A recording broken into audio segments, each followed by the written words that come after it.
Hello, I'm Dr. Basil Considine, and today we're going to talk about how to write a first-person essay in APA style. This is something that often confuses students who went through an earlier period of studies back under APA 5th edition, perhaps, when the use of first person was very strongly discouraged, if not prohibited outright. But with the APA 6th edition, which came out more than a decade ago, and with APA 7th edition, which we now use at ACU, they've recognized that there are cases where it's very helpful to clearly label your opinions, your insights, things that you did as belonging to you. And so you are allowed and encouraged to use I statements as well as the pronouns me, my, as necessary to clarify who did what. So let's talk about this in the guise, in the situation, in the scenario arising from a particular assignment. Now, if you're new to the Writing Center, we work with students throughout the writing process. You can come to us through appointments in real time or by submitting a draft for what we call an asynchronous appointment, where we look at it and then send you feedback via email. Real time, you can join us in a phone call or a Zoom session. You can also send us emails if it's a shorter or very specific question. And we also have webinars such as this and many other resources, including paper templates and a blog on our website. The basic process for an appointment: you'll go ahead and schedule an appointment with us. You can get to the scheduling system by going to my.acu.edu and going to the resources links and selecting Online Writing Center. And then we'll have a how-to video and all the other things you need to get where you need to. You'll schedule an appointment. You'll upload a paper draft to Canvas, and then we'll look at it in real time with you if it's one of those, and separately if it's asynchronous, and then you'll get feedback from us generally within 24 hours. And if it's a real-time appointment, right then and there. So if you are looking for things associated with your particular program, just look on the webinar schedule and there's a tab guide, and if you're, say, looking for HCAD for those courses, you'd want to click on that button, and then that would show you all the courses and assignments that have tie-ins. Then we have APA course paper template that you'll see me using in a little moment. We have a YouTube channel for watching our videos on the go, and mentioned earlier, we do have a blog. So we have 4 learning objectives today. The first is to understand how to write in first-person perspective in APA style. The second is to look at how to apply this using the catalyst of HIED 611's Week 3 Assignment 2, the Historical Women First-Person Essay.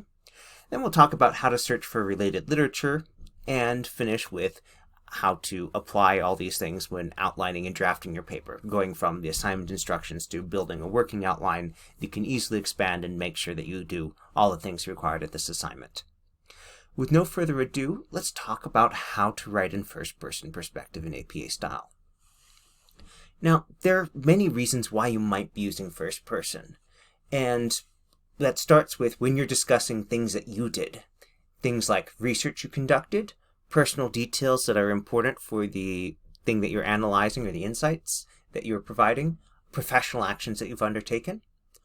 When you are referring directly to yourself as an entity, or in some situations to your co-authors or co-researchers that you did work with. By all means, to clarify who did what, and also to avoid anthropomorphism, where it sounds like you're saying, oh, the study looked at this. Well, the study isn't intelligent. You're the person driving that. So to clarify who did what, to avoid attributing things incorrectly to things that really can't take responsibility. But also, if you're writing about personal beliefs or insights or understanding, it's very helpful to use I rather than to describe this person who looks a lot like you, may have identical stuff, but you're not going to say is actually you. So this is why it's very helpful to have phrases like, I believe that, or I define this as, or my personal belief is this, because that clarifies immediately where it's coming from. Now, you can always explain why and ground that in other things, but to start with, here's what I believe, very helpful, very clear, and more concise. And if you're writing about your actions, then you might find yourself using some stock phrases like, I am currently working on, I plan to, something like, I've asked 2 coworkers to be accountability partners. Okay, great. We know who was doing the asking. You told us right away. Now, if you are writing about yourself with citations, students sometimes get confused because they have learned earlier on that if you are citing works, you normally need to have them in your reference list.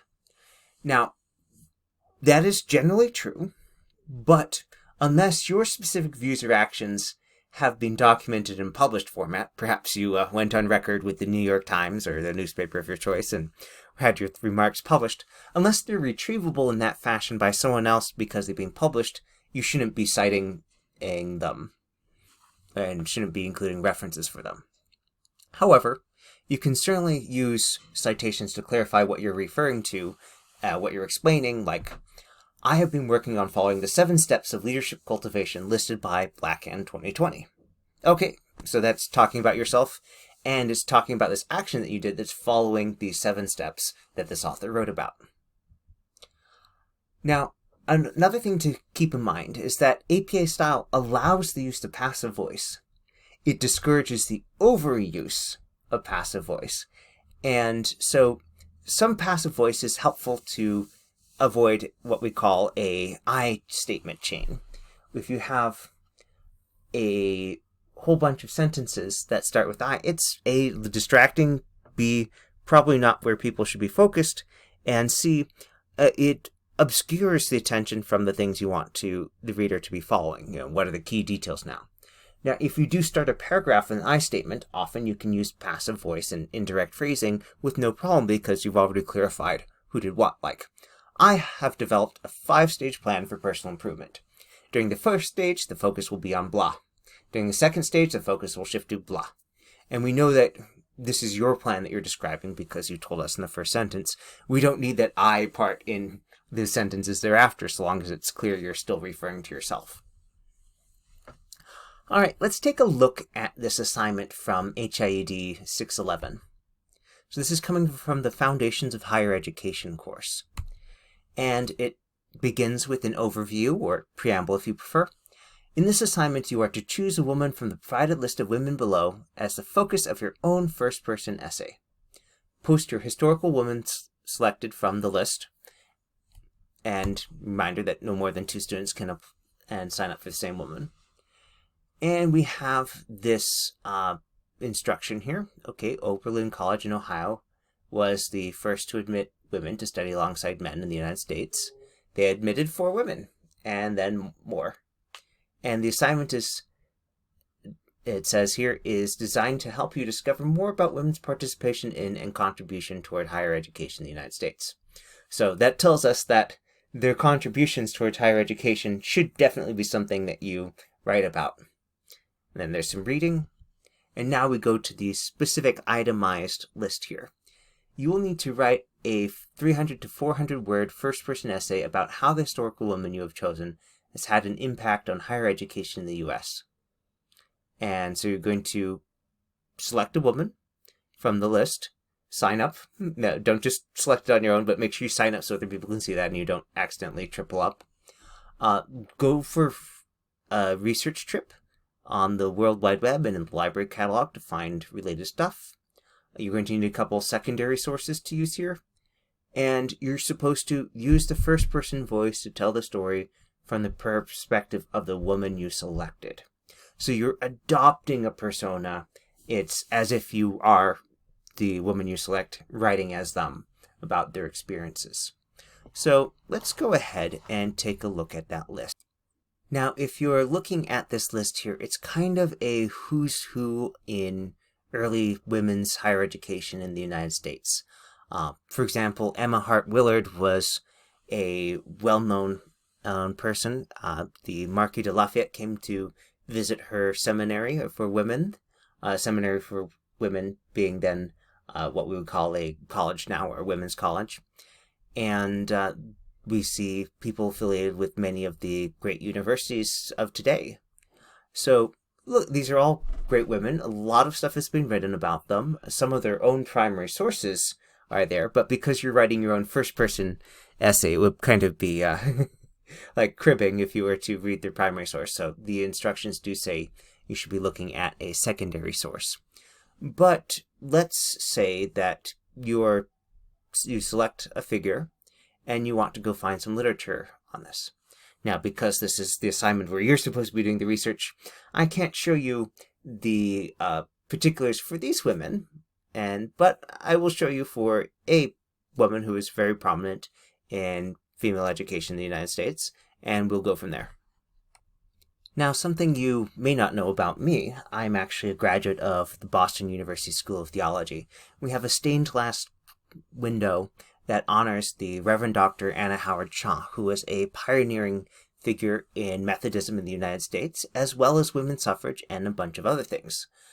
Ordained minister, medical doctor, first to graduate from several schools.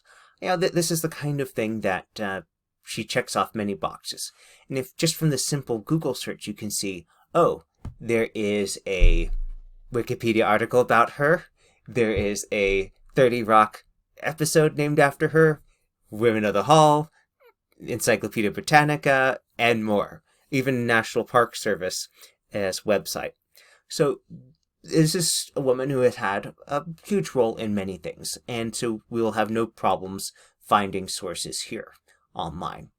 So one of the first things you want to do is make sure that you can find information there, and then we'll go look at how we look for scholarly information.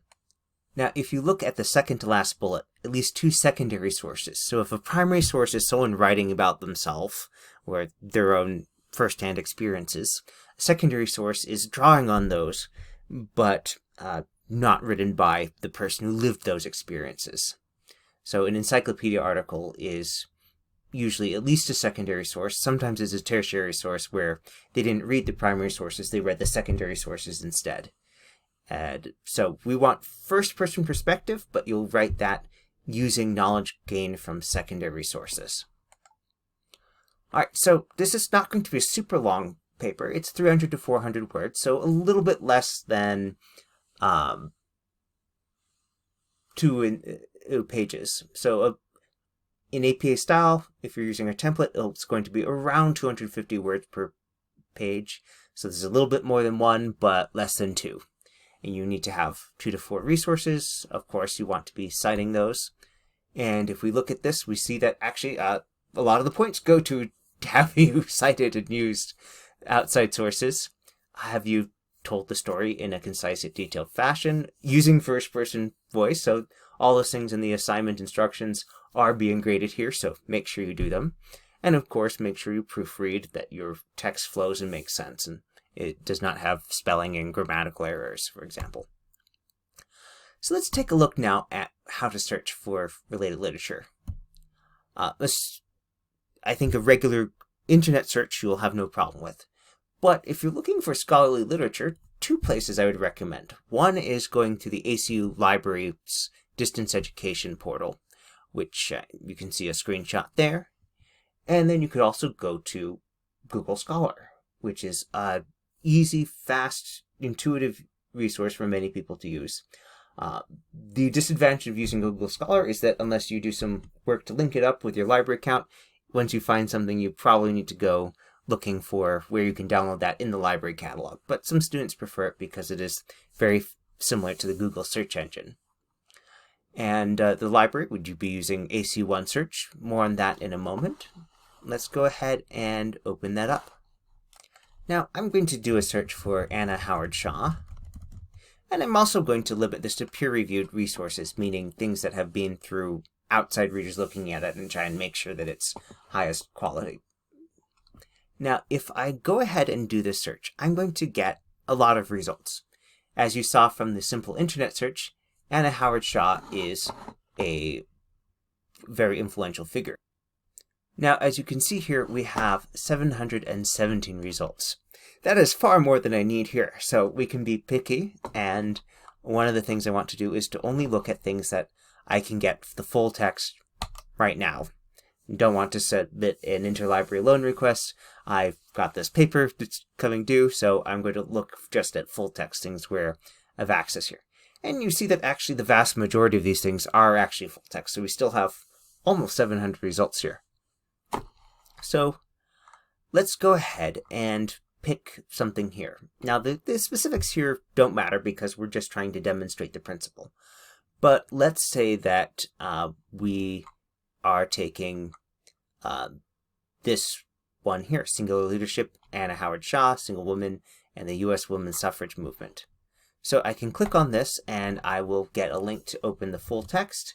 I can also use this Cite button to copy information in something at least close to APA style that requires just a little bit of editing to make look right.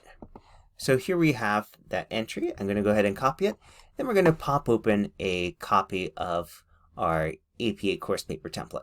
Now I have a copy of the course paper template here. You can go ahead and fill in your information later. Let's cut right to the references because I've got my article and I want to paste that information here. The first thing you'll notice is that it doesn't quite match the rest. The font is different. It doesn't have the hanging indent we want in APA style. So go ahead and select this little clipboard button and select Match Destination Formatting. That'll get us part of the way here. I'll go ahead and select this. And now if I go to the home area of the ribbon, that's where we are now, go to the Styles pane, and I select APA Reference. Now it looks like it's a reference should more. We've got that hanging indent where each line after the first is bumped in 1/2 inch. We just have a little bit to do because while this is close to APA style, it's not quite there. We need this to be in sentence case, which is the same way that you would capitalize a sentence regularly in APA style, just in your paragraphs. Now, the U.S. Women's Suffrage Movement, that's something where it could be a proper noun, it could be a regular noun. In this case, we're going to treat it that because the U.S. Women's Suffrage Movement is actually a term that is used in the literature as a proper noun. Something here, this is formatted so that it will go right to the ACU library, but technically speaking, this should be just doi.org. And there we have it. We have a reference entry here in APA style, so you can cite it as you're writing the essay. And if we look at the instructions here, normally there'd be more outlining here, but what you're doing is you're sketching out someone's life or some part of someone's life. So let's take a look back at those slides.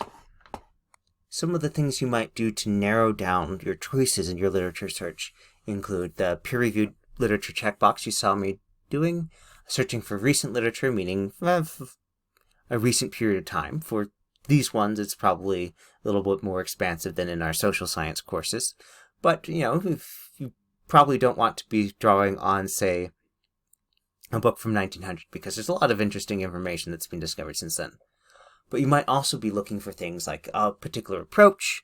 If you see one author mention another, or you go to, say, an encyclopedia article, they mention a source, you might be looking for that source, its author, and the title. Context. Do you want full text? I would say yes, because there's plenty out there that you can read right now. And if there's anything like, say, use of technology or format or software or something that is of interest to you. Probably not for this assignment, though. And once you come up with the results, when you've read and confirmed that this is what you want, then we want to go ahead and start filling out that template. So let's take a look. So if we look at the sample essay here, you'll see that it starts with an introduction, which is how most first-person essays start, because you're going to tell us what about who you are. Let's start with what are you called, perhaps when are you living, etc. So in this case, they say, okay, my name is this person. I met this person here. Now, let's go ahead and jump straight back to the template for our next step. So let's start out with introduce. Who's the character you're adopting? My name is Anna Howard Shaw. And then whoever you're choosing, there's some facts, some background things that would be helpful to convey right away. I was born in what place? What year? Do we need like day and month? Probably not, but the year will tell us some stuff. And then what do you include next? Well, what do you think would be the most important thing to relay to explain why you are writing this paper about this person? So ask yourself, what would you be most interested in learning first? So I'm going to say, I grew up in rural Michigan and went on to become a physician, an ordained Methodist minister, and a suffragist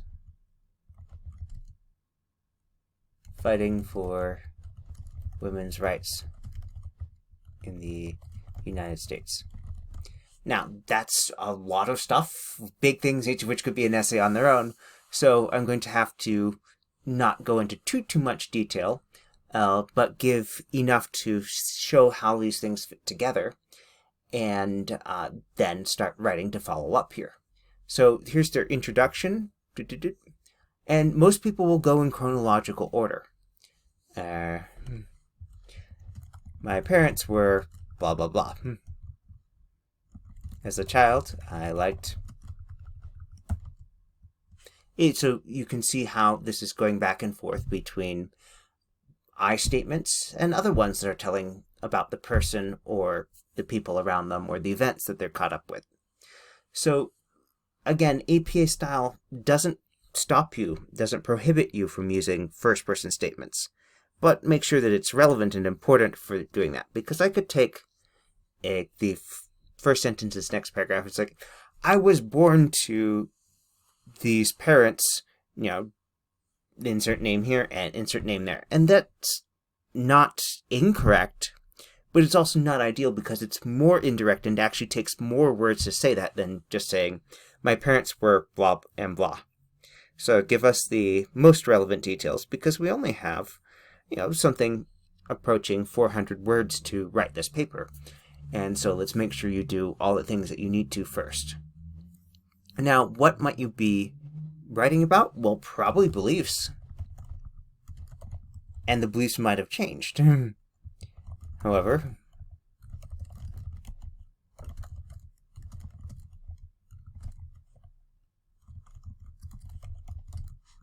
as a child, I believed this. However, when I reached the age, I had an experience that changed my mind. Tell us about that. Now, when you're indicating the source of the information, because this is a first-person essay where you are adopting their persona, then it's important to tell us where that information came from. Now, remember that source that we had there? Well, if we're going to be citing it for something, and we'll use a author date citation.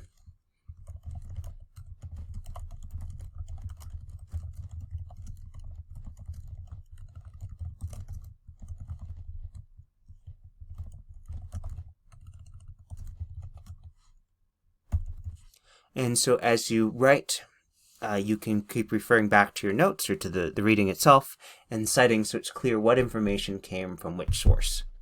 And do remember here that the assignment does ask that you have a certain number of sources. If we look at the rubric, it says the paper should fit within 300 to 400 words. Great.